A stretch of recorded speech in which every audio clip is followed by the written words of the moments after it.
So thank you for coming out, guys. Northwest Fly Fishing Outfitters welcome you. We've got a bunch of people online watching and learning any updates you guys have from ODF and W, specifically as much as it relates to fly fishing, steelhead, salmon, trout. We also have a ton of people that are investing in bass and tiger muskie and carp. So any kind of information that you can relay that as it relates to any of those fisheries as well.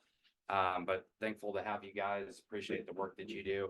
Northwest Fly Fishing Outfitters, I mean, really our goal is to get you guys taking care of the big perpetrators out there, you know, the poachers. We as fly anglers want to make sure that we're protecting our resources and taking care of things, and want to free your time up to not be writing small little infractions on stupid things that we as anglers could potentially be doing, giving you guys more time to take care of the stuff that is the big stuff that really affects our fisheries more than small little mistakes. So anyways, I know you guys got a presentation. We got people online. I'm going to keep admitting people into the room. So if you guys want to jump in, we're also going to follow. Okay. Let me. We're also going to open it up if there's questions and answer period. If you guys are open to any additional questions, we will kick into that. So again, introduce yourselves and thank you for being here. All right. Yeah, thank you. Sounds good. And are we on this? You're on this camera right here. Okay. A little bit of both. A little bit of both. Yep. All right. So I'm Senior Trooper Brenton Chose with the Oregon State Police. I've been with the State Police for 9 years now. My first 2 years were on Highway Patrol, and the last 7 years have been with Fish and Wildlife, mainly in the Clackamas County, Multnomah County area. So Clackamas River, Sandy Rivers, Willamette, Columbia. Last year, I took a new position on Sauvie Island, so I'm the resident Sauvie Island Wildlife Trooper. So most of my time is dedicated to Sauvie Island. Yeah. Yeah, so I'm Trooper Marcus Tiktin. I've been with, I don't know if I'm in the camera or not. There's no. I don't know. Good right there. I'll just stand here. So I've been with the Oregon State Police since May of 2019. For the first 4 years, I was in patrol to learn how to be a cop. But my main reason for joining OSP was to do Fish and Wildlife, and I've been in the Fish and Wildlife Division since February, so a little over a year now. I'm out of the Portland office in Milwaukee, so basically our coverage zones, I don't know if you already said this, but our coverage zones are Multnomah and Clackamas counties primarily, but as a state trooper, obviously we can go anywhere in the state. So we can help out on the east side, we can help out on the coast. We also help out our partners in Washington and Idaho pretty often, and other states as well. I'm one of 2 of the Portland Fish and Wildlife Troopers right now, although like Trooper Cho said, we're part of the North Valley team, which is the Portland State Health team. So we're comprised of a pretty large group of troopers that work in the area. And Yeah, perfect. And so we came in today, we put together a presentation, it's kind of some basics about, because a lot of people don't know what we do, or that Oregon doesn't have game wardens. We have Fish and Wildlife Troopers. Oregon and Alaska are the only 2 states in the nation that has the state police doing the fish and wildlife enforcement. So in Washington and most other states, they call them game wardens. They just have a different name, but we pretty much do the exact same job as game wardens in other states do. Awesome. Yeah, so Marcus put this PowerPoint together here. we'll just go through these slides. Here we go. We'll just go through these slides really quickly. Basically just to give you guys an overview. You probably, just like Brenton said, like every other state, we're usually a part of, you know, the DNR, Department of Natural Resources, or the state's Fish and Wildlife. But in Oregon, we're under the Oregon State Police, which basically means that we're in a different agency than the folks over in ODFW that make the regulations, that print out that book every year that all the anglers follow. So that's the division there. Basically, it's enforcement and then research, all the things that the Oregon Department of Fish and Wildlife do. Setting the regulations, setting the fisheries, and that kind of thing.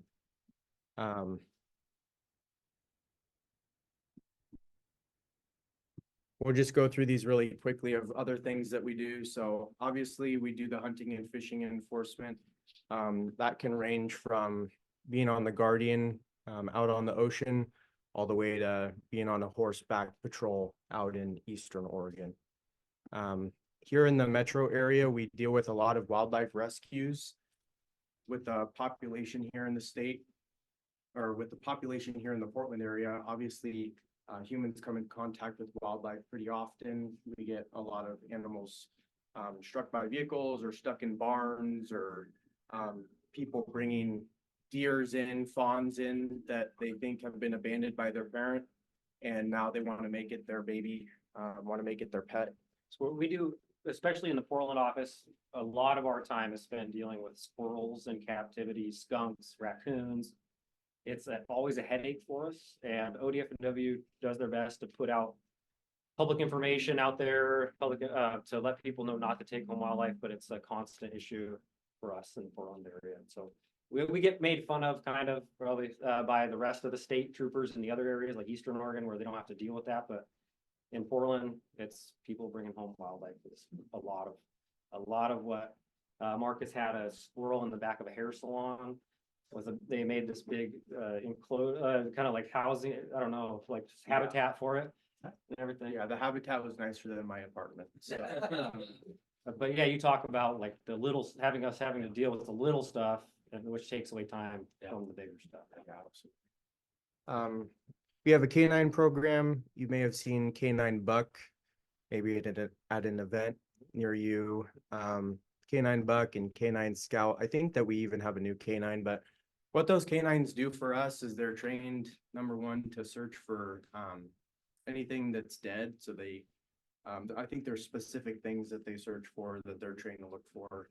But they also can find things like casings or shells from a shotgun, that kind of thing, fish and wildlife related evidence. So yeah, that's kind of their biggest deal for us, is tracking down evidence, because obviously their nose are much better than our eyes out there.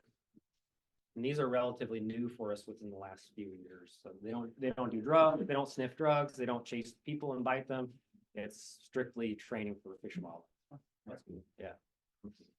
We do a little bit of ATV patrols and boat patrols. I think I have a boat patrol slide coming up, but so because we're out there on ATVs and boats already, we receive part of our funding from different agencies to go out and enforce the ATV and boating laws in Oregon. So while we're out there checking anglers, we're also making a point to check for life jackets and making sure all the boaters out there have the safety equipment that they need. We also go out to the ATV areas sometimes, and we'll check on ATV riders and make sure that they're wearing the appropriate equipment. They've got their tags and that kind of thing as well. So we dabble in that a little bit. It's not our primary focus, but because we're out there, we're always looking for that stuff as well, and we can enforce those laws. So yeah. I have a quick question that relates to ATVs and angling. So there are certain places, like for instance, the Metolius, lower down Lake Village Chinook, where you can drive in on Forest Service Road and then there's a gate. How do we as anglers know whether or not, especially in today's world where we can take things like a Suron, a completely electric dirt bike motorcycle, how do we know whether or not we can take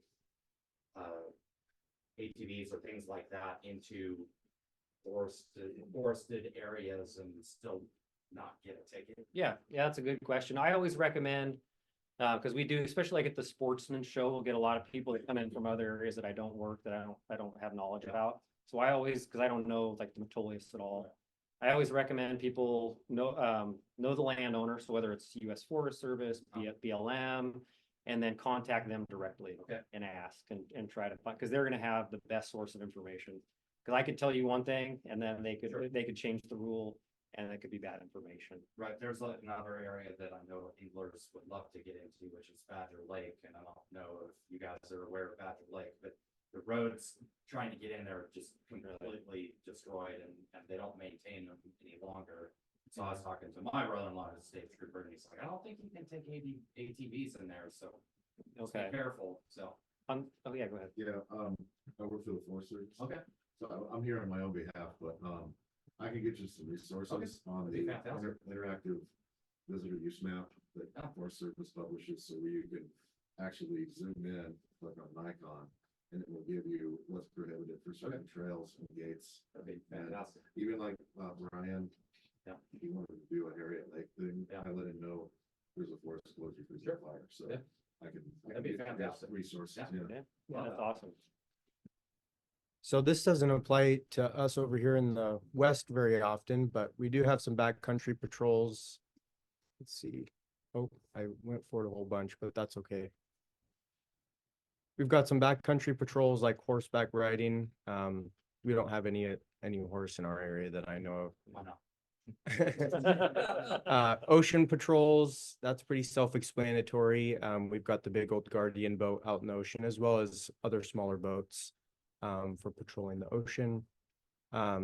Emergency response. So obviously, again, it just the mere fact that we're out there in the woods, we're out there in the ocean. So sometimes we'll help out with wildland firefighting operations or search and rescue or help the Coast Guard. So because again, we're in that area, all of those things are in our wheelhouse. We do a little of the boater safety education which I talked about. We do hunting and firearm safety. We work with the Oregon Hunters Association, as well as hunter education on basically just hunting and firearm safety.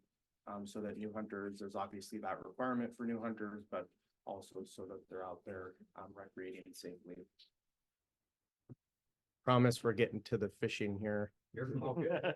So I think this will probably intrigue you. So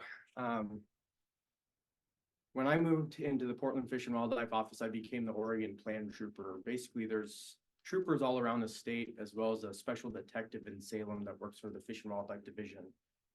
And we investigate environmental and habitat protection crimes. So just a few examples of those is water pollution, and then also basically that I think it's fill, unlawful fill. And that's important to anglers because when you guys are out there, you may see a private property owner disrupting or polluting the water in some way. It doesn't just have to be a large factory or anything like that. It could be a small farmer that's trying to, gain water from the public river for agriculture, that thing. Sometimes there's water rights and those things are appropriate, but we investigate those. So as you guys are out there, if you ever see anybody destroying habitat, accessing the water, pumping water onto their property, it looks suspicious, we investigate those. So feel free to give us a call. That affects the fishery probably more than anything else in the state. I think Ben Walczak even said that at our meeting last week, that we could go out there and we could write tickets all day on snagging. We could write tickets on not having a license or not tagging your fish or anything like that. But if we can stop the destruction of the habitat where the salmon come in, the steelhead come in, those are their spawning grounds, then we can, bolster the populations and really help the fish in that way. So I wanted to throw that in there just so you guys, you guys are our eyes in the community. Yeah, you have a question? Yeah, so is there a hotline that you guys prefer us to call for that? Cause I know it's technically non-emergency. Yeah. Is there a hotline number for specifically environmental habitat stuff? So it'd be the same tip hotline that you would use to report a poacher, but the easiest way to get a hold of us by far is just star OSP, just like Okay. Oregon State Police. That gets a hold of our dispatch center. And they will basically get a hold of whatever trooper's on duty. And if there's not a trooper on duty and it's something that needs attended to at that moment, a sergeant will get a hold of a trooper and they will come on duty. Okay. So that's the easiest way to get a hold of us. You Okay. can also go online. I know a lot of times folks don't want to call while they're there because they're worried that, maybe there's a person that's poaching or snagging. They don't want to. Be seen as the enemy to them. Exactly. And so, Put yourself as a threat. yeah, if you have service, I mean, it won't get to us right away, but while you're sitting there, feel free to type in the poacher online website and fill out that form as well, and it'll get to us. So So then my next question to that would be, what's your best way to signify where it is on the river that you see these things? For example, like irrigation ditches or something, like, is there you know, I'm between Carver Bridge and Barton Bridge, about quarter mile up. Is it like, what's the best way to give you guys a landmark for you to get to where we think that sketchy thing is? Yeah. So we can give you the best input and not waste your river miles, you know? Yeah, Because I know just- some guys, you get on a river and you're like, it's the tree next to the house on River Right, and it's like, dude, every river spot is the same, you know? Yeah. It's like hard to describe, so. Exactly what you're saying, and then I would just recommend, we use Onyx, our agency pays for premium Onyx. That is like Send one of the that. best apps I've ever used. I'm I'm just not a, get into your premium. Just share the pen, yeah. I don't get, I'm not, this is not a paid sponsorship. I don't get paid to Use sell my promo Onyx, code. but seriously, like Onyx is a dream because Yeah. literally people will send me points and I just tell Onyx to get me there and it drives me there. Perfect. That's So, no, that's, I yeah. think all of us guys primarily use that, and Yeah. most of us outdoors dudes have Onyx or That's something perfect. similar to it, so. So just a waypoint pen is probably the quickest, best way for you guys, Yeah. and then just get a star OSP, quick thing. Yeah. Now, my next one, so we're not just calling in random stuff, cause I mean, when I'm out there, I've been in some spots where I've taken these dudes where I've explored the river like crazy in back channels, and there's some weird stuff where I'm like, it looks like camouflaged into the river, where I'm like, if it was legal, I don't think it'd be that sneaky. Yeah. But then there's those type of dudes who are like, well, it's my property, I want it to look as clean as possible, so how do we know if it's a legit one? Would it be tagged with like a, you know, government tag saying this is a legit resource pulling from the water, or does it just look like a random PVC pipe and you just have to hope it's legit or not? Yeah, basically, if it looks suspicious, report it. Yeah. I know that it may seem like nothing, but at the end of the day, like I said, you guys are our eyes out Yeah. there. There's only so few of us. And if you see something, just report it. It could be as easy as take a picture, take an Onyx point, and just send it to me. I'm gonna give you guys my contact information when we're done here, Yeah. and you guys will have my work cell phone number. Yeah. Oh, absolutely, Yep. yeah. Yeah. Just know that I'm out of the Portland office. I don't know if everyone online is in the Portland area. You can always send it to me and I'll find the appropriate trooper to send it to if it's not in my Appreciate area, that. so. Yeah, 'cause there's a few things I've taken these guys out and I'm like, I just don't feel right about it, but I don't really know what you can and can't do, so that's really cool. I Yeah. appreciate that. Yeah, absolutely. Anything on environmental? No. Okay, so moving on to, so what we're really here to talk about. Fly fishing, fishing in general. I'll let Yeah. So we'll go to the next one here. So really, I mean, I just wanted to talk about some of the common things we see out there. In my experience, we don't come across a lot of fly fisher people. Usually it's when we're drifting in the wintertime for steelhead, like on the Clackamas and the Sandy. And generally the most common violations I'm seeing are just licensing issues.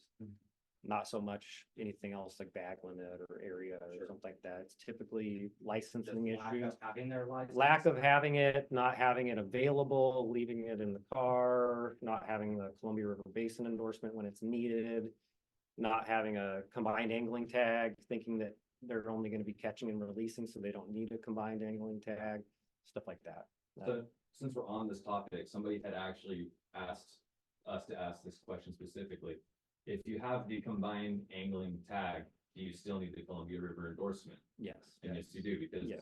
if I'm not mistaken, whatever tributary connects to the Columbia in any way, shape, or form, you have to have the Columbia endorsement. So That's correct. just because you're fishing the Clackamas and it feeds the Willie touches the Columbia, you have to have that. That's Columbia. correct. Okay. Yep. Yeah, that's, So- you said it perfectly. If that water eventually will flow into the Columbia, you have to have the Columbia River Basin You endorsement. got that on Instagram? Okay. Yeah. So, You know, your coastal rivers, you don't have to have the Columbia River Basin endorsement. You still need, if you're going for salmon, steelhead, it's salmon, steelhead, halibut, and sturgeon. You need a combined angling tag, even if you're doing catch and release. One question that I have myself, but have been asked by a lot of people when we're talking about fishing licenses, and ODFW went live with their app. And people are like, well, what happens if I can't get my stuff loaded on my app? I'm out in the middle of a canyon somewhere and you guys happen to roll through and I can't get anything to load. Should anglers have a paper copy at all times as well as the app hopefully working? And or is it okay to take screenshots of your licenses and have on your phone photos. All good questions. You can't make duplicates of your licenses and tags, and you can't take screenshots. I mean, you can, but it's not illegal. You're not, if you pull up and I can't get my app to work, and I'm like, well, look, here's my. It's photo. legally, it's as if you don't have it. Okay. On you. So we recommend before you go out fishing, obviously you got your rod, your tackle, your waders. Make sure you have your license, whether if it's paper form, obviously that's easy. Sure. If it's the electronic form, make sure before you leave, log in, because sometimes they'll do an update and the ODFW do an update and it kicks everybody out. And if you only go fishing once in a while and you never check your app, you're like, hey, I'm gonna go fishing. It's a nice day Saturday. And you go out and then you catch something and then, oh shoot, I haven't logged in 3 months. So before you go, I recommend everybody hunting, fishing, just make it a part of your routine. Okay. You wouldn't leave home. Yeah, you wouldn't leave home without a gun, or if you're hunting. Yeah, yeah, Resync it. People don't Perfect. sync it, and if you tag something and you lose your service and you come back and that resync doesn't show your tag and you have that fish with you, right there, your tag doesn't show up. So make sure you're resyncing everything. Yep. Yeah. yeah. But I truly think the app is a good move if people are aware of how to stay on it. It's, in my opinion, when people know how to use the app and they take the time to familiarize themselves with it, you're right. It's so much smoother. It's got a lot of the Than a kinks piece worked of out paper. since we first went Right. viral with it. So I think it's Yeah. gonna be just better and better from here. So I have nothing bad to say about that. Yeah. Stay refreshed. Every night before, always log back in. Yep, yeah, and it does work when you're out of service if you're logged in and it's all working when you leave service. Yeah. Because the confirmation number for a tag, whether it's a fish or an elk or a deer, it's already saved. It's a unique confirmation number that's saved in your app for you. So even if you're out of service, that's still gonna work. It'll tag it, and then once you get back into service, it'll send it to the mothership and then it'll register. So scenario, like you don't do what we just talked about. You have your license, you have your tag, everything. You just can't show us on your phone. Unfortunately, we're going to ask you to stop angling until you can log in. Because if you catch a salmon or a steelhead, something that you need to tag, you're not going to be able to tag it. So that's commonly, if there's no ticket or nothing like that, it's going to be, hey, stop fishing, try to figure out how to log in, whether you have to go back up to your vehicle, get into service, and then you can continue fishing. You're typically not issuing a citation originally for something like that. You're If like, you- hey, let's stop angling, let's go get into service. I know people are nervous, like they see a state trooper roll up onto a river and they're like, oh crap, and they realize they start sweating bullets. And part of our wanting to educate people, you guys are here to help us too. It's just- Yep. We're all here wanting the best things for, our rivers and lakes and whatnot. So Yeah. just to kind of take some of that fear away, it sounds like you guys would be like, hey, just stop fishing, go get into reception, get logged in, and then by all means, go back to fishing. Yeah, every situation's different, and I Sure. can't say if this, then this. Right. But in general, if an angler has like their license and their tag and everything, it's just simply their battery died or they Yeah. can't log in, it's gonna be an educational moment. Hey, let's take a break, go try to log in so you can continue fishing. Fantastic. Yep. And I just wanted to talk real briefly, and we can just open it up to questions. I don't know if people are having questions here on Zoom, but talk about snagging and barb hooks a little bit. So I think with fly fishing, I think snagging is probably less likely, yeah. less likely, but but once again, y'all are out there more often than we are. You are the eyes. I'm assuming that y'all know what snagging looks like. If you don't, it's basically And watch those even. exactly. Yeah. So I was gonna bring up, I just want to tell a short story of actually an experience at Bonnie Lure. So for those that don't know, Bonnie Lure State Park, you can walk out there and there's log jams in the middle of the river. And you can basically stand on the log jam and look down and see the salmon and steelhead sitting in there. And you can put your hook in the water, no bait, nothing, and just yank them out of there. So we're out there as often as we can because we know that it's a problem spot. We get calls all the time, people snagging out there. So one day I go out there and there's a guy, he's standing on the log jam, he's got his hook, and he is yanking his fishing pole so hard that his hook is coming up and flying past his face. I mean, it's egregious. So I sit there and watch him for a while, and anyways, I go up and end up contacting him. Long story short, he has one fish that isn't foul hooked, and if you've ever seen a foul hooked fish, it's pretty obvious. It's got big gash in the side, fresh blood coming out. It obviously has not been hooked in the mouth. He had one fish, it wasn't foul hooked, but he had told me, and this case has been adjudicated, which is why I feel comfortable telling you guys about it. I can tell you what the results of it were. But basically, he had told me that he had let a foul hooked fish go. And I said, well, okay, if you're foul hooking fish, it's more likely than, like you were snagging. He denied the whole thing. I ended up giving him a violation citation. He was a younger person, kind of just getting started out in angling. But snagging is a really serious issue and something that we take very seriously. A lot of times, if we've got snagging going on and there's fish that have been taken, I'm going to err on the side of actually giving that person a criminal citation, and they're going to have to appear before a judge, and there's going to be a whole lot of stuff there. So anyways, this ends up going to court, and he claims that he was fly fishing. And of course, in my personal experience, and then also in my experience as a fish and wildlife trooper, I know what fly fishing looks like. I know the gear that fly fishermen use, all of that. And the fact that we're superior to gear fishing. I was just throwing that out there. Sorry. I was going to say, basically, a lot of times when I come in contact with fly fishermen, they're squared away. Yeah. I don't know if you've had the same experience.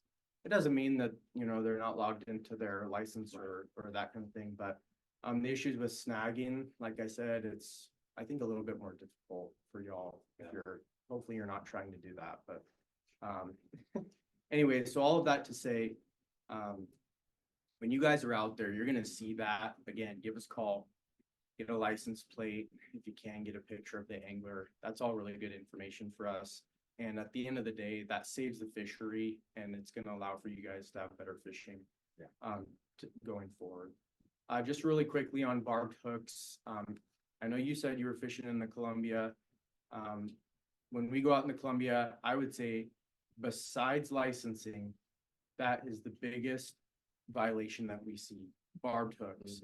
We'll be floating up to someone's boat and accidentally their cigarette touches their line and their line's gone. So we can't check their hooks, or Interesting to do it. yeah, or one person reels up their line. They don't have barbed hooks, but everybody else in the boat does have barbed hooks, right? Yeah, we did a big operation on the Columbia this fall targeting guides, because we usually direct anglers, and this time we got Washington Department of Fish and Wildlife, Oregon State Marine Board out there. We were out there, and I was surprised at how many guide boats had barbed hooks. Yeah. The entire boat. Barbed It's hook. primarily like salmon, steelhead. Yeah. Columbia River. Columbia. But What's on the Columbia? So we're focused a lot on bass and carp in this fly fishing for those species. Are we also not, and this is me just asking, as we're embarking, as I'm personally embarking on this, are we not allowed to fish with barbs for carp and bass? On the Columbia, no. Yeah, tributary itself. Yeah, if on the Columbia, and it's just because there's so many native fish in the Columbia, the You chances, guys- I mean, you guys roll up and you don't know. yeah, the Yeah. chances of you catching one that you can't keep is pretty high. So that's why they want barbels, so Okay. you could easily return it. Okay, so if you're on a guide boat or you're with somebody else, please speak up. Tell them, put the barbs away, or at least pinch them to the point where if we come up and we run our finger, I can't feel it. It's okay if it had a barb on there and now it's pinched down. If I feel that, it's barbed. Yeah. So just watch out for that on the Columbia. That's a huge violation that we see besides snagging, besides licensing. And that's only the Columbia, it's not tributaries, so like that doesn't carry over to the Willamette. The rivers in our area, are all barbed hook. You can fish with barbed hook. I don't know about elsewhere in the state. The only place in our area, Multnomah County, Clackamas, that you need barbless is the Columbia. Okay, Yeah. perfect. Yeah, so Willamette, Clackamas, Sandy, they're all barbed hooks. Right. If you're pinching a barb, this is what I've always heard in the past, and I know this is kind of common fear for a lot of guys. When you're pinching a barb, sometimes the barb breaks off, Mhm. and then it leaves like a little small chunk of the metal. that renders, it's no barb, but if you run like cotton or your t-shirt across it, it'll catch fabric. Yeah. But if you catch your finger through it, you might feel that like small abrasion, but it's definitely not like a barb. It's breaks the barb off. Yeah, So, if we in can that tell that there was situation- an effort, if we can tell that there was an effort made and you Okay. tried to pinch it down. Because what I've always heard too is some guys are like, oh, if I take my cotton swab and it pulls any of that cotton off, you're done. And I'm like, well, if the barb's gone and it's just a small fray of metal, that's what, am I gonna file it down all day? Right. So Yeah, I was curious on that because I always hear 50-50 on like how to check if it's truly barbless or not. So as long as you made a valiant effort and you can truly tell it's not catching anything, you're pretty much good to go. Exactly. If it was Typically, a- though, I would think you can see when we crimp a barb down, if it breaks, there's like a, you Yeah. can see. Yeah, it you can- break You can up see, point, we you can see the effort was made there. Cool, all right, cool. And then the last common violation I wanted to talk about, just real briefly, private land. Again, use your Onyx, as fly fishermen. I know you want to go down and find that best spot in the river. Just make sure you're not accessing it from private property. If we do catch you going through private property and, you know, the private property owner is upset and wants you to trespass, that's a criminal citation, which we don't like to do. So, just make sure that you're accessing the river or lakes through, you know, property that you have permission to use, because it doesn't mean you can't access it from private property if you have permission. Sure. Just get permission or be accessing it through property that you can access, you know, that's open to the public, so. So can I ask a question on that? Mhm. Oregon, I believe, so long as it's a navigable waterway, we are allowed to walk up to the high water mark on any navigable waterway. that's correct? correct. What deems navigable? And then the second question is a follow-up. I'm an elected official, so Mhm. bridges typically are an easement. It's a public right of way right there at that bridge. Does that allow us an access point? There are certain rivers around here that are completely engulfed by private property, but there's a bridge that goes over. It's a state highway, whatever. Technically, that's an easement. Does that allow me an access point to walk down, park on the state highway, walk down, access a river, and then wait to the high water mark all the way throughout that entire river system? Yeah, to the bridges, I'm gonna say the easy answer for me is that every situation's different. Okay. Every bridge is different, every property is different. I can't say Yeah. for sure. That would be where you could get a hold of your local Fish and Wildlife Okay. trooper and they could go out, have a look at it, assess the situation and get back to you, but that's gonna have to be a case by case Okay. basis. The mean high water mark, the only definition that really is out there is that with the vegetation line. Okay. So it's called the mean high water mark, so the public has access to those areas, and it's typically where the vegetation starts. Okay. So you'll have sand and rock and stuff, and then when the vegetation starts, that's kind of the only definition I could find out there as far as what the mean high water mark is. But what defines navigable versus non-navigable? There's a list that you can look up Okay. of all the navigable waterways Excellent. in Oregon. Yeah, I think the Department of State Lands keeps that, or, yeah. DSL. So it may be Yeah. on their website. And they have a pamphlet. That's where I got that vegetation line, because Okay. I took it right off of their pamphlet that was for anglers of what they can access and what they can't. And every now and then anglers run into problems with property owners. We tell the same thing to hunters too that run into these situations. Instead of getting into a fight out there in the field, just give us a call. Because sometimes property owners, sometimes it's the angler or the hunter's bad. Sometimes property owners can be a little zealous too about what they think is their property. So that's where we come in. We can go out and mediate and try to work that out between the angler and the fisherman, or the angler and the private property owner. So with that high water mark, that's funny you bring this up, because it's kind of a situation I had last year where walking and waiting.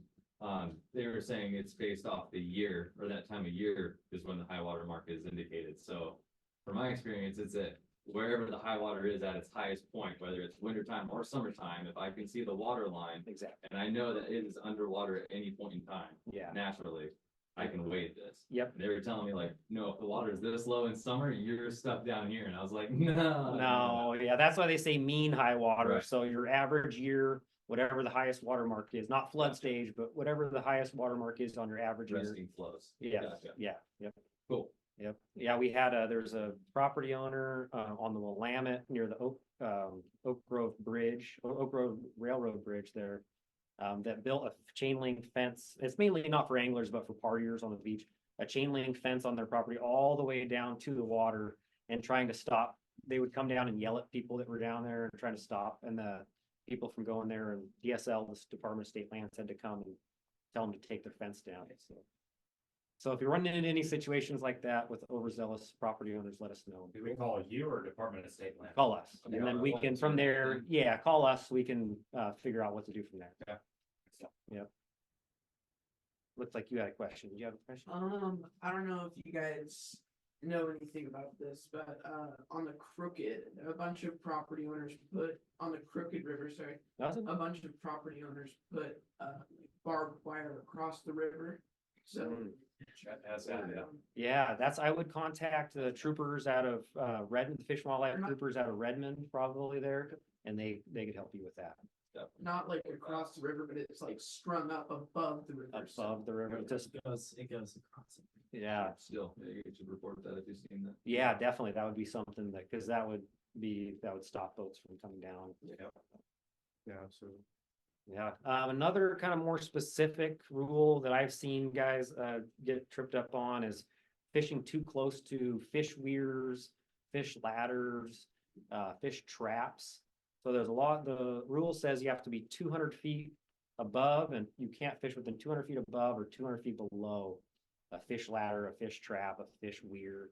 Most commonly, Eagle Creek near Eagle Fern Park. There's a yellow gate, you park along Eagle Fern Road, there's a yellow gate, and you can walk and check out the fish ladder. Right below that, there's a pool where all the fish stack up, waiting to go up. That place specifically is 300 feet downstream from the fish ladder, and there is a yellow sign on the opposite side of the river up on a tree. There's a yellow sign that the ODF&W put up there. It's kind of hard to see. Every year I try to tell them to go help clean it up a little bit to make it more visible, but You'll notice it though. yeah, If you'll you're see it. walking down, you're wondering like, am I 200 feet down yet? You'll look over and be like, oh, keep going. Yep, You'll see yeah, it. so Typically, I feel like if I'm in a spot where there's a ton of fish stacked up, it's probably not the fish. right. The dam there in Estacada, at McIver State Park as well, below the dam, you have to be 200 feet below the dam. So just right, there's the Bull Run River, there's a fish trap at what park is that? Dodge Park. So at Dodge Park on the Bull Run for a while now, ODF&W has had a fish trap there. You can't fish within 200 feet of that fish trap. Anytime you see a fish ladder or fish trap, it's safe to say just a minimum of 200 feet. Yeah. Below and above. Below and above. Yeah. Yep. Get away from it. Yep, and just because it's unfair, that they all pool up. There's right never a there. chance. Yep, They made it this far. yep, exactly. What else? I wrote some stuff down that I was thinking about as far as like just specific. Can we ask some other questions? Angling, You fly guys- fishing? you Yeah. guys deal with ODF&W, the Mhm. regulations.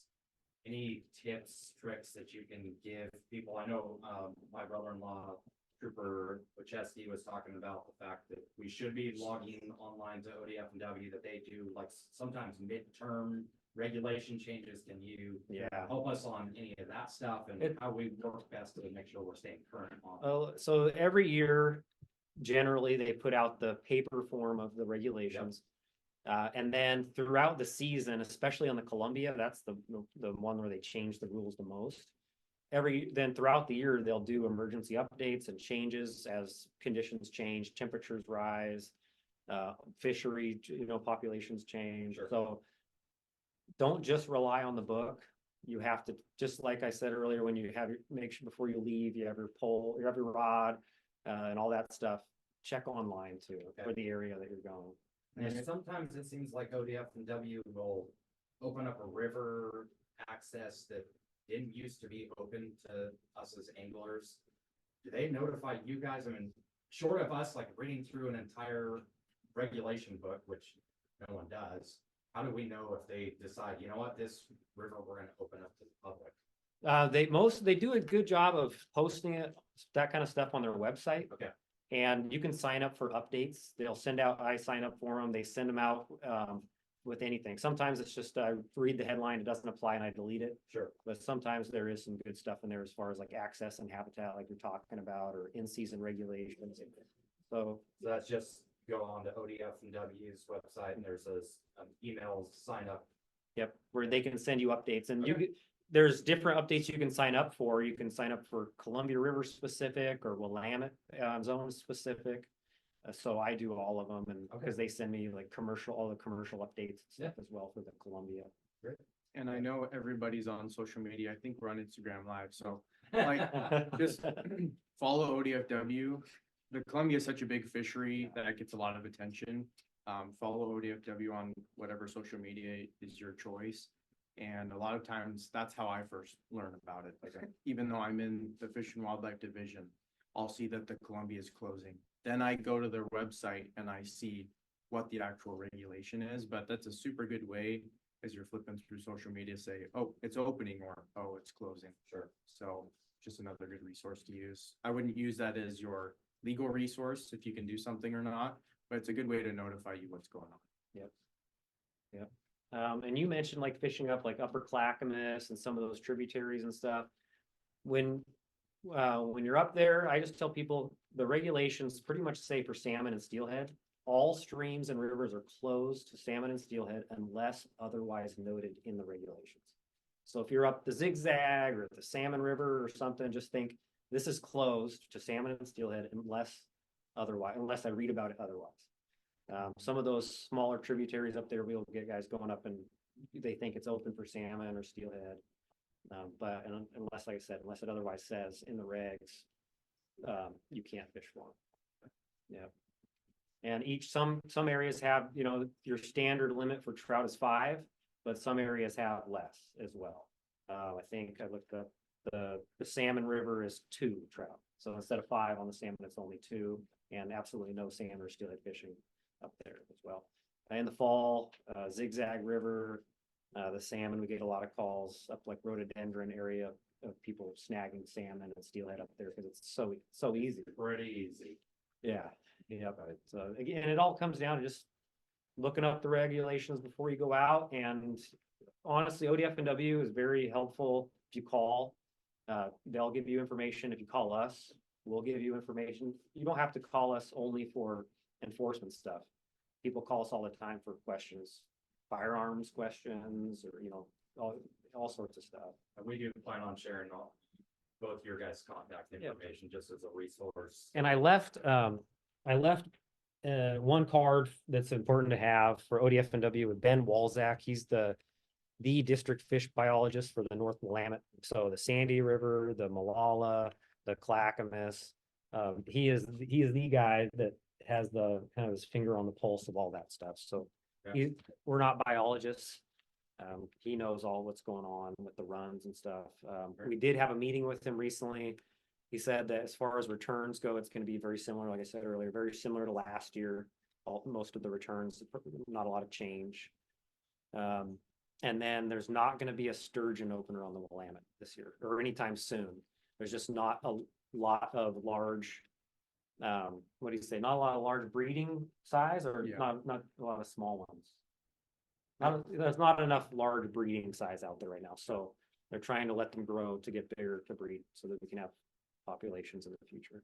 Did he by chance mention anything about the construction that's going on by the 205 bridge, if that's gonna impede any like salmon season and that kind of stuff? Because I know that's pretty popular for guys to go out that way. I think it's just last year. Yeah, I think it's just gonna have to be, you have to just work around it. Good luck. Yeah. Not Good really, luck. I don't do it, I was just curious. Yeah, no, I know. Yeah, it's ugly down there. Yeah, I It's- think it'd be fun. yeah. We had no issues last year that I can remember in that area Mhm. of construction workers having issues with anglers or boaters Okay, in the so area. it's still So- game on. Yep. Yeah, the only thing I'd recommend is if you're in your boat out there, just, watch for the signs, because you got Clackamas County Marine Patrol, and they may be out there enforcing just speed and Cool. that kind of thing for the safety of the That's truck a lot. site, but. Sweet. I'm going 2 rods, that's a question. So like up on our lakes, you got fly anglers that can, as long as they have their dual rod endorsement, they can, I didn't know that for years. Yeah, you can Like you 2 can rods have still water 2 fish. rods, so. Yep. Yeah, lakes, year-round, lakes, ponds. If you purchase your 2-rod validation, you can fish with 2 rods. Yep. The only species you can't fish for 2 rods with is sturgeon. Yep. And there is a temporary rule on the Willamette. And how long does that go till? Yeah, it's May 31st through, August 1st through May 31st. No, the two rod Oh, the validation on two the rod limit starts March 1st is when it opens. today. Till, when does it go till? Oh, shoot, I don't know when it. Yeah, so currently, right now, starting today, you can I use think it's two around rods. June or July, I think I saw that, because they're gonna allow you to do two for the Clackamas and the Willamette for salmon season this year. Perfect, yeah, thank you. So Yeah, I'm with you guys on that. Yeah, yeah, and again. the yep. dates that I mentioned, that's the sturgeon closure. Yeah. So, Yeah. yeah. And then over the last few years in the summer, there's been heat closures. Yeah. So just keep an eye on that in late summer, early fall, when they start closing certain rivers and for heat to give the fish a break. Again, that's just reading the regulations before you go out. Will they close rivers for heat and whatever for bass as well? Or is that just gonna be more of a trout thing? Yeah, I think it's just the game fish. Yep. So it wouldn't be things like the Willamette, it'd be mainly tributaries. Yeah, if it's anything like it normally is, it's a good out regulation, so you got like a 4-hour window that's gonna shut off all fishing, basically. Mhm. So it doesn't matter where it is, it's just, you don't wanna do it, basically. Let's see, what else? I'm trying to think. Oh, so on the Clackamas River, usually when there's something that's just for the Clackamas, the deadline that we consider the deadline is the bridge, the 99E bridge, because there's really no good delineation at the actual mouth. So anything on the Clackamas, if there's a closure, you're good from the Willamette to the bridge, but then anything else from the bridge up is considered village, as far as the mouth. At 99 McLaughlin. The McLaughlin. Technically fish from The bridge to the mouth. From is the not bridge part to of the mouth. it's basically. Yeah, yep, and I asked Ben Walczak that exact question, because he said there's just no good place to draw a line to create a boundary at the mouth. So they considered that 99E McLaughlin Bridge. Got like, figuring The line. You got the west side of the bridge and the east side of the bridge, so like the west side of that bridge. and the Downriver bridge, from the Like the bridge. closest to the Willamette. Closest to, Okay. yep, yeah, we get that one a lot. Yeah, No there's, fish it's there. especially, yeah. Later in the year, it's just swimmers and Yeah. stuff down there. Any other questions? You guys are on Instagram I've and been Zoom, I've seen it. not seeing any other questions. Yeah, really, we just wanted to come and I like doing hunter education talks because it gets a name to a face. And like you talked about earlier, I mean, the standard contact for a state trooper or any officer that contacts somebody that's hunting or fishing is, in my experience, usually positive. I don't know about how the hunter angler feels when I'm walking up to him, but in my mind, it's usually very positive. So if you see us out there watching you with binoculars, or you catch us hiding in the bushes watching, it's not because we think you're a bad person and you're doing something wrong. It's not a personal attack on you. We're just out there keeping an eye on things, doing our job. It's the same when we come up to talk to you and ask for your license. You're probably the 100th person I asked for their license that day, and it's a nice quick encounter. I'll check your license, maybe some gear sometimes, especially when it comes to like duck hunting and, checking shotguns and stuff like that. But it's usually a pretty cordial interaction, and then you guys are back to fishing or hunting and then any minor stuff, we take care of it with an education. And then if there's anything else besides that, then, obviously it could be enforcement level, but the average contact is pretty low key, pretty easygoing. And we want to encourage people to talk to us and come up to us, because like I always tell people, like if I arrest a drunk driver on I-5 or 205 in Portland, I hope I never see them again, ever. I hope they never drive drunk. I never see them again. But if I write somebody a citation for fishing, I'm gonna see that person again over and over and over. So I try to treat people with respect and kindness and build relationships. And most Fish and Wildlife troopers do, because we want people out there hunting and fishing. Right. It's so much different than any other police work, so it's a lot of times I'll write somebody a ticket and then tell them I'm sorry. I'm sorry. Hopefully we can continue this relationship and we see you again out here hunting and fishing and just doing it the right way. Yes, so to answer your question, I don't know if you've been on the receiving end of having a state trooper while you're out fishing or hunting. It is daunting for anyone. I mean, anytime you see a police vehicle roll up, I don't care who you are, there's a part of you that's like, oh crap, I have everything in line, so. Yep. Part of us wanting to have you guys come, and I hope you guys come back and we continue doing this in future years, is to eliminate some of that, you know, uneasiness and make people know that, hey, you guys are really, you're on our side as well. Mhm. Last thing that I have a question, you said voter safety is some of what you guys Yep. will inspect. So anything in particular, we are, especially as we start looking at carp and bass, we're gonna be operating Yep. boats, and we're encouraging people to buy boats and go do these. Anything in particular on the voter safety side that we should be aware of that you see are common infractions? Yeah, yep, so your standard craft, starting from your stand-up paddleboard, to a kayak, a canoe, something that's just human powered. You have to have, a life jacket available for an adult. It just has to be available. You don't have to wear it. Even a stand-up paddleboard? Even a stand-up paddleboard and a sound, Straps are for. and a sound producing device Yeah. as simple as a whistle. So that's where most people get in trouble, is the stand-up paddleboards don't know that. Sure. Because it's a Coast Guard rule. So you have to have a life jacket available for every person and a sound producing device per craft. And So say don't kayak like in the Yeah. Wallow Float River, tubes. people that are out. I didn't think about Float tubes are but- one that people always forget about. You Yeah. have to have a life jacket on a float tube, even if you're just kicking around on Trillium. That can include just the inflatable kind where you hold it's got a CO2 chart or canisters that counts. the only thing with life jackets, so type 5 life jackets, it will say on the inside. Those have to be worn. They're not considered life jackets unless they're worn on your person while you're on the water. So just look at, yeah, type Yeah. 5, just remember type 5, high five. If you got a high five, you gotta be wearing it. So just look at the inside of your life jacket. It'll say what type it is. Yeah. And then don't forget your waterway access permit. Mhm. That's Obviously- 10 feet or over. Correct. Yeah. And that might be changing, but it's not yet. It's still the 10 feet or over. Just make sure you have that. You can buy it from OSMB, but you can also just buy it on ODFW and have it on your app where you're tagging fish as well. So it's all right there on your app. Yeah. I've never written a citation for that. But Clackamas County or Multnomah County, Boat Patrol, Marine Patrol may be writing you a citation for that. And it's, you know, real easy. It basically builds all the not builds the boat ramps, but maintains the boat ramps and things that you guys are accessing the waterway with, so. Can I float tube? I gotta have a life jacket? I mean, I always hear it like, always. You know, what's funny is, if you weren't such a dude and you read the tag on that float tube, it says must have a life jacket. on it. I've had OSP roll up while I'm out like fishing Lawrence Lake or whatever. They never have asked for any of that. It was like, Again, it's not our number one priority. Most of the time when we're out there, we're looking at juveniles. Yeah. Anyone that's Yeah. 12 and under, if they don't have a life jacket on, for me personally, that's a ticket. Yeah.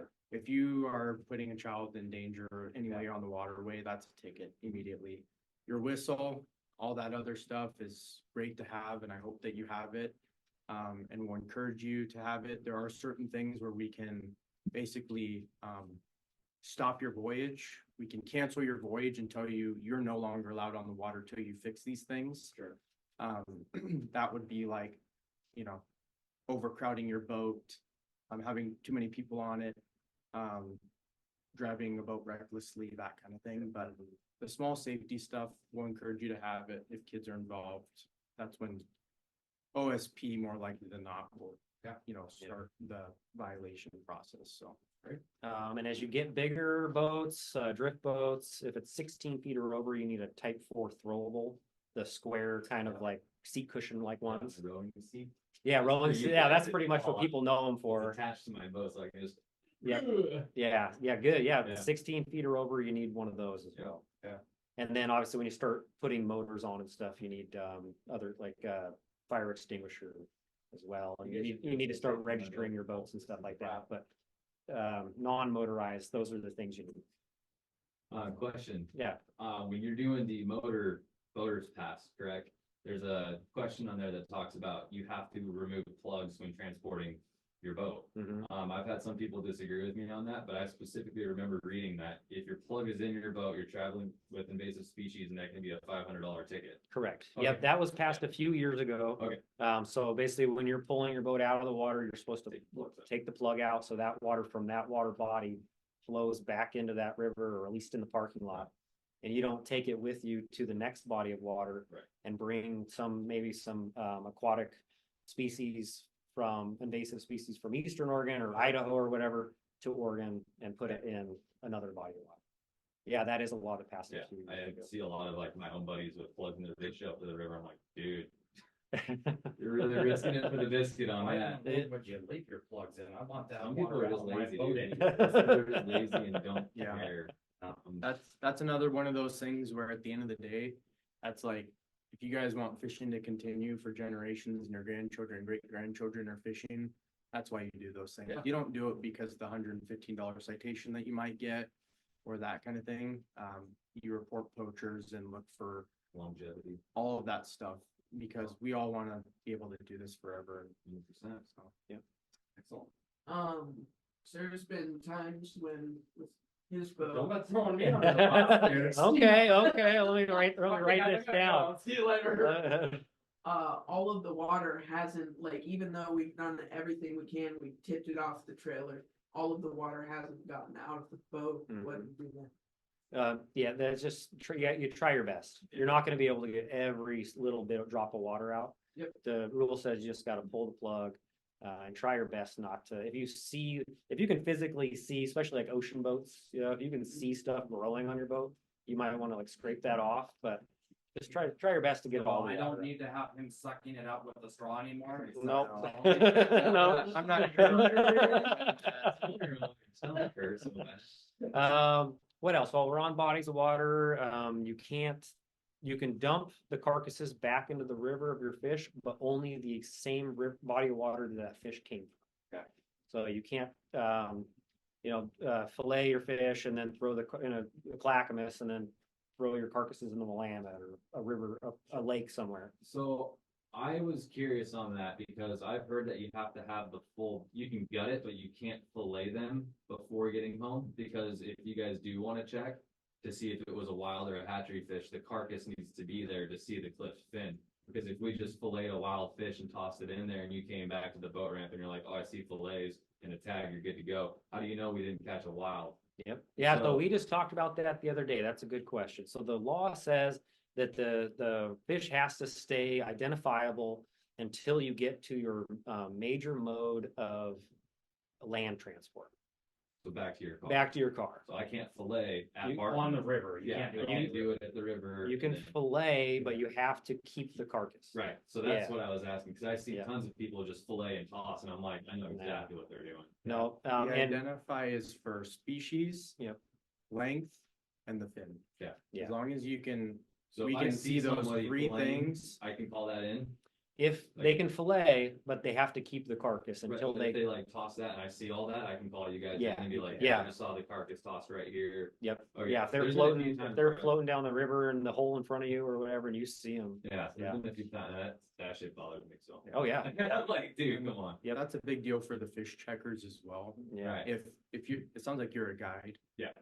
If you're guiding folks and you see a fish checker there, try to do your due diligence to let the fish checker check the fish before 100%. you're parsing them out, because they've got a job to do in ensuring that the ODFW biologists can keep that fishery where it needs to be. And Cool, that's good to you know, know. that's their eyes. I'll do anything I can to help, so. Yeah, that's cool. yeah, the fish samplers get a lot of guff from anglers sometimes. Yeah.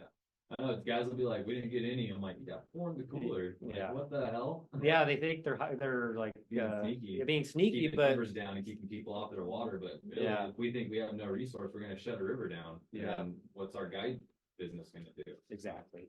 Yeah, Right. yeah, we recommend people take the time, cause it's the law, but also it's just the good, nice thing to do. Usually they're young, the people that are working as fish samplers, they're young, it's a seasonal job. They have a hard job to do, walking up to some crusty Yeah. anglers that have been out there all day long, you know, just, we recommend people just give them the time of day, be nice, be cordial to them, show them your fish. Cool. Yep. That's all I have. I think we're good. Yeah. No other questions on? Instagram was good. Yeah, and any questions in the future, email me, email Marcus. Yeah, we'll do. We'll get back to you.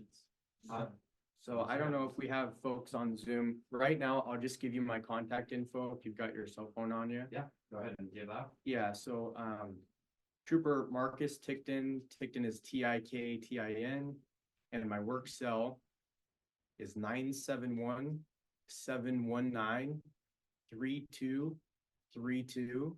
And I'd say the best way to get a hold of me is to just call me if it's something really important, or if it's pictures or anything, I can take text as well. That's no problem.